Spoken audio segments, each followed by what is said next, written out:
Number 1 में जीतूंगा। स्थिर और बिल्कुल डिसाइसिव गवर्नमेंट। यहाँ के लोग बिल्कुल एक्सेप्ट नहीं कर रहे उसको। मेरे लिए एक मिशन मोड है। कोई काम नहीं किया, जनता रो रही है, मैं गली गली जा रहा हूँ, लोग परेशान हैं। नमस्कार, मैं हूँ श्वेता सिंह और आप देख रहे हैं श्वेत पत्र। नई दिल्ली के व्यवस्थित इलाके से हम पहुंचे हैं पूर्वी दिल्ली। ये तस्वीरें अपने आप में बयां कर रही हैं इस इलाके की मुश्किलें। ये भी एक वीआईपी सीट है। हम कृष्णा नगर में हैं, जहां से भारतीय जनता पार्टी की मुख्यमंत्री पद की उम्मीदवार किरण बेदी चुनाव लड़ रही हैं। यहाँ का इलाका क्या कहता है अपनी उम्मीदवार के बारे में, अपनी अगली सरकार के बारे में, ये जानने की कोशिश करेंगे हम।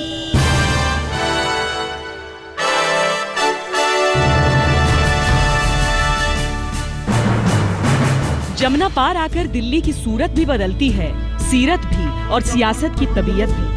पूर्वी दिल्ली वो इलाका है जिसका विकास हाल के वर्षों में बहुत तेजी से हुआ है।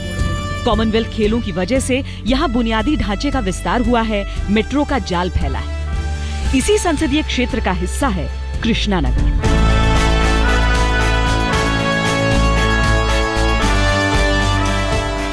स्थानीय मुद्दों से जुदा इस सीट का अपना अलग मिजाज है। नंबर 1 में जीतूंगा। स्थिर और बिल्कुल डिसाइसिव गवर्नमेंट। यहाँ के लोग बिल्कुल एक्सेप्ट नहीं कर रहे उसको। मेरे लिए एक मिशन मोड है। कोई काम नहीं किया, जनता रो रही है, मैं गली गली जा रहा हूँ, लोग परेशान हैं। हर चीज में हम उस मिशन मोड में होंगे। पिछली दफा भी ये एक सीएम उम्मीदवार की सीट थी, इस दफा भी है। तब बीजेपी के सबसे अधिक सीटें हासिल करने के बावजूद यहाँ से विधायक हर्षवर्धन सीएम नहीं बन सके थे। दिल्ली की बड़ी समस्याओं को कैसे समाधान करना है, कैसे लोगों के लिए बेहतर दिल्ली बनानी है, क्या क्या उनके लिए काम करने हैं, उसके लिए दुनिया की बेस्ट टेक्नोलॉजी, बेस्ट आइडियाज कैसे लेकर आने हैं, सारा मेरा दिमाग इस बात में लगा है। ये सीट 1993 में बनी थी और तब से बीजेपी के डॉक्टर हर्षवर्धन यहाँ से लगातार विजयी रहे। उनके सांसद का चुनाव जीतने के बाद से ये सीट खाली थी। इसे बीजेपी की सबसे सेफ सीट माना जाता है। पिछले चुनाव में तो हर्षवर्धन ने 43,000 से अधिक वोटों से जीत हासिल की थी। आज किरण बेदी कहती हैं कि वो हर्षवर्धन के बगीचे की केवल माली हैं। मैम, पारंपरिक सीट मिली है तो लगता है जिम्मेदारी और ज्यादा बढ़ जाती है। बिल्कुल, मैं एक माली भी हूँ और थोड़ी सी मालकिन भी हूँ। पर क्या इस बगिया की देखरेख सही ढंग से हुई है? लोगों ने हर्षवर्धन पर प्यार तो लुटाया है, लेकिन बदले में जो मिला है, क्या लोग उससे संतुष्ट हैं? ये जो पार्किंग की समस्या है, ये बहुत बड़ी है। इन गलियों में इतनी ज्यादा आए दिन झगड़े होते हैं, आए दिन लड़ाइयाँ होती हैं, तो ट्रैफिक का कंट्रोल तो अलग है और जो अनऑथोराइज कंस्ट्रक्शन है उस पर भी रोक लगनी चाहिए और डेफिनेटली पार्किंग की समस्या पे ध्यान दिया जाना चाहिए, क्योंकि हम लोग तो इतने परेशान हैं कि एक गाड़ी भी हम रख नहीं पाते। हमें चाहिए कि ये ट्रैफिक जैम और यहाँ से साफ सुथरी एरिया हो जाए कृष्णा नगर का, और भी बहुत जैसे बंदर वगैरह की थोड़ी प्रॉब्लम है वो भी कम हो जाए। देखिए, दिल्ली की समस्याएं तो बहुत हैं और जो भी गवर्नमेंट यहाँ पे आए उसको पूरी दिल्ली को कवर करना पड़ेगा, सिर्फ एक क्षेत्र को नहीं लेकर। और जो ये समस्या पूरी दिल्ली की है ट्रैफिक की, और इसके अलावा जो जो सुविधाएं गवर्नमेंट आए वो पब्लिक की समस्याओं को देखते हुए पूरी दिल्ली को कवर करके उसका समाधान ढूंढे। और जो गवर्नमेंट इस पे ध्यान देगी वही आगे दिल्ली में कामयाब रहेगी। भारत पाकिस्तान के बंटवारे के बाद विस्थापितों की एक बहुत बड़ी आबादी आकर इसी इलाके में बसी थी, लेकिन तब से लेकर अब तक समस्याओं में बस इजाफा ही हुआ है। दरअसल इस इलाके का जो विकास हुआ, यहाँ पर जो निर्माण हुआ, वो व्यवस्थित तरीके से नहीं हुआ, नियमित तरीके से नहीं हुआ, और यहीं से सारी समस्याएं एक के बाद एक जन्म लेने लगी। कई इलाकों में अव्यवस्था का आलम ऐसा है कि लोग सोचते हैं कि परिवर्तन करने की इच्छुक पार्टी शुरुआत करेगी भी तो कहां से। कृष्णा नगर की सबसे बड़ी समस्या क्या है जिसके नाम पर आप वोट देंगे? कृष्णा नगर की समस्या जो यहाँ पिछले कुछ सालों से चलती आ रही है और जो यहाँ बहुत ज़्यादा बढ़ भी गई है, वो एक तो मेन है यहाँ ट्रैफिक की, कि इतना ज़्यादा ट्रैफिक हो गया है, गाड़ियाँ इतनी ज़्यादा यहाँ आ चुकी हुई हैं और रोड्स यहाँ एनक्रोचमेंट की वजह से रोड्स यहाँ सिकुड़ती जा रही हैं। इसका हल मुझे तो समझ में नहीं आता कि क्या ये बिल्डिंगें तोड़ी जाएंगी या गाड़ियाँ रोड से हटाई जाएंगी, क्योंकि और तो यहाँ कोई कृष्णा नगर में कोई इतना कोई ज़्यादा वो दिखाई भी नहीं देता। यहाँ पर इस इलाके में जो वादे किए जा रहे हैं उन पर भरोसा हो रहा है? हमारी प्रॉब्लम तो ये ट्रैफिक की प्रॉब्लम सबसे ज़्यादा है वही हल नहीं होती, वो बढ़ता ही जा रहा है, ट्रैफिक कम तो होने का नाम ही नहीं लेता। मतलब सड़क टापनी हो वो ही नहीं टापी जा सकती, यही प्रॉब्लम सबसे बड़ी है। क्या अगर हम अलग अलग पार्टियों को देखें तो जो राष्ट्रीय स्तर पर जो हमें पार्टियां दिखती हैं उनके जो चेहरे हैं, चाहे हम नरेंद्र मोदी की बात करें या फिर यहाँ का कैंडिडेट छोड़कर अरविंद केजरीवाल के चेहरे की बात करें, कांग्रेस की अपनी अपील की बात करें, वो सारे मुद्दे दिल्ली में किसी भी सीट पर ज़्यादा हावी हो जाते हैं। मुद्दे तो देखिए ये चेहरा चलता है, मोदी का भी चलेगा, अरविंद केजरीवाल का भी चलेगा, और राहुल गांधी ने भी कल कोई रोड शो किया तो चेहरा वो भी चलेगा।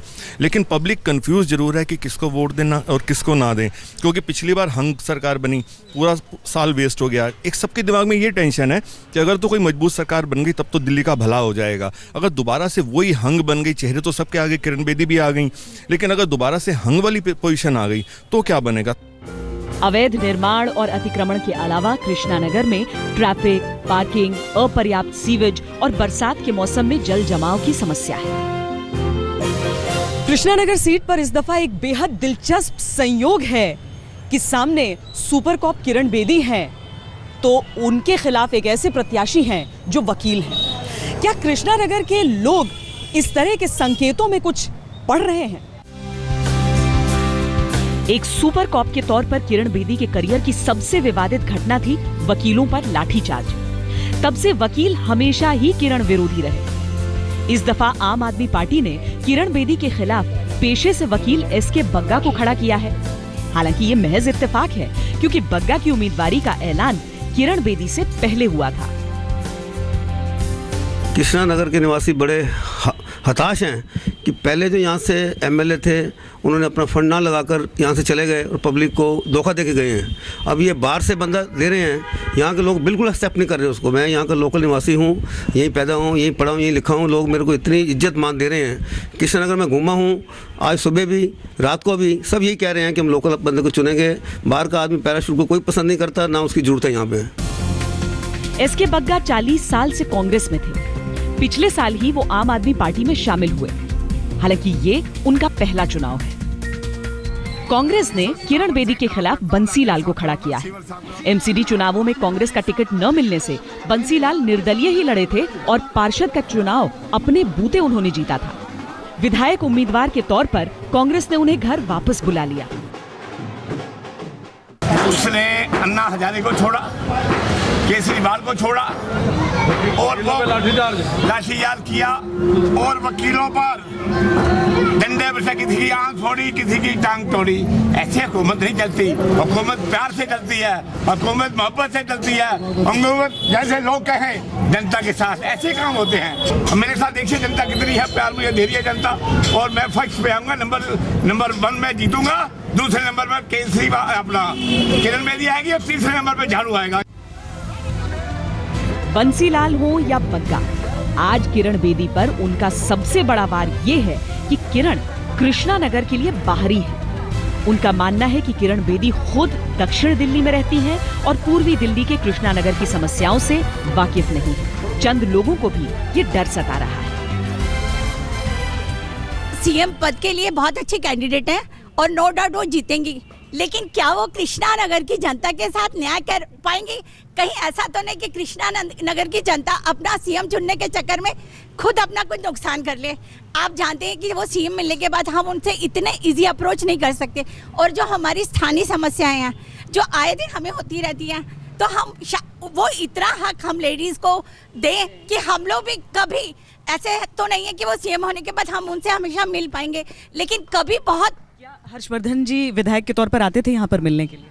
बहुत कम आते थे, बहुत कम आते थे, लेकिन फिर भी कभी कभी सोल्यूशन मिलते थे। ऐसी कोई बात नहीं, मिलते थे। अगर वो उनको 10 बजे 9-10 बजे उनका टाइम होता था, हम लोग जाते थे, वो प्रॉपर्ली हमारी बात सुनते थे और हमें पूरा टाइम देते थे कि हमारी प्रॉब्लम सुनते भी थे। पानी गंदा आता था, हम उनकी कंप्लेन करती पूरी लेडीज ने, उन्होंने फिर पूरा हमारी पूरी टीम भेजी और हमारा ये सोल्यूशन किया।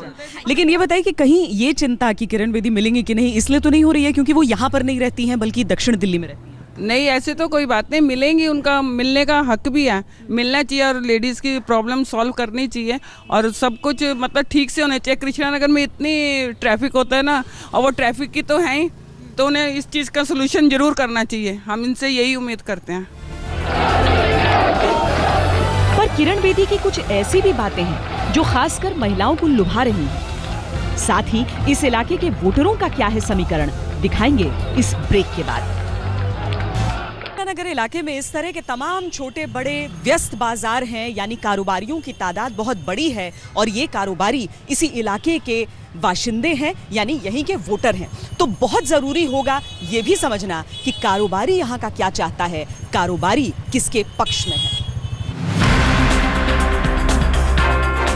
किरण बेदी को पार्टी में शामिल कर सीएम उम्मीदवार घोषित करना बीजेपी का मास्टर स्ट्रोक था, पर यह मास्टर स्ट्रोक नतीजे में तब्दील होगा या नहीं, इसके लिए मेहनत भी खूब करनी होगी। किरण बेदी ऐसा कर भी रही है। उनकी छवि एक दबंग पुलिस अधिकारी की थी, लेकिन वोट के लिए वो लोगों से जुड़ रही है। जाती की हुई है पुलिस ने, दिल्ली ट्रैफिक पुलिस ने। क्या जाती की है? नजायज चलान करते हैं लोग। नजायज क्या चलान करते हैं? नजायज क्या कि सवारी, जैसे हमारे को घर आना है तो हमने नहीं जाना तो उसे दूसरे रूट की सवारी बिठाए। आपको कोई तंग करता है आखिर? नहीं, कोई तंग नहीं कर रहा। कोई पैसे मांगने आता है? नहीं, कोई पैसे नहीं मांग, लगेगा ही। महिलाओं को किरण बेदी से खासी उम्मीदें हैं। वो कहती हैं कि आए दिन होते अपराध से वो बेजार हैं। बीजेपी की उम्मीदवार में उन्हें उम्मीद की किरण नजर आती है। इस बात पर भरोसा होता है जब वो कहती हैं कि मैं ठीक कर दूंगी, क्योंकि मैंने पुलिस के तौर पर भी किया था। जी हाँ, पूरा भरोसा है उनके ऊपर और हम चाहते हैं कि वो कुछ करें हमारे लिए। और महिला सुरक्षा के लिए हमारी गर्ल्स की सिक्योरिटी बहुत ज़्यादा ज़रूरी है। हम लोग रात को बाहर नहीं निकल पाते यही डर से कि अभी अगर हम बाहर निकलते, कभी चेन स्नैचिंग, कभी फ़ोन मोबाइल चोरी होना, बहुत चीज़ें होती है। कृष्णानगर में 4 वार्ड हैं, जिसमें 2 बीजेपी पार्षद हैं, 1 कांग्रेसी और 1 निर्दलीय। हालांकि इस दफा आम आदमी पार्टी की पैठ बढ़ रही है, पर ये विजयी आंकड़े जुटाने के लिए काफी होगा या नहीं, इस पर संशय है। कृष्णानगर सीट पर वोटरों के समीकरण को समझने के लिए यहाँ आबादी का स्वरूप देखना होगा। यहाँ अधिकतर मध्य वर्ग के लोग बसते हैं और कारोबारियों की तादाद भी अच्छी खासी है। यहाँ पर दुकान कब से है आपकी? ये 13 साल पुरानी दुकान है जी। यहाँ पर जो चीज़ें हैं वो बदली हैं या प्रॉब्लम्स आपकी वैसी की वैसी? नहीं, प्रॉब्लम तो यही है कि बदली तो है, जो थोड़ा बहुत चेंजिंग तो आती है, चेंजिंग आई है, लेकिन इतनी नहीं है जितनी होनी चाहिए। इस बार आपको लग रहा है कि जिस पैमाने पर चुनाव लड़े जा रहे हैं इस बार शायद किस्मत बदल जाए? देखो जी, उम्मीद तो है, कोशिश है। अब देखते हैं, पहले तो कुछ हुआ नहीं खास ऐसा, अब आने वाले दिनों में कौन करता है, इसके लिए थोड़ा सा काम चल रहा है। कृष्णानगर में करीब 45% आबादी पंजाबियों की है। वैश्य समुदाय के लोग संख्या में दूसरे नंबर पर हैं। करीब 10% सिख हैं।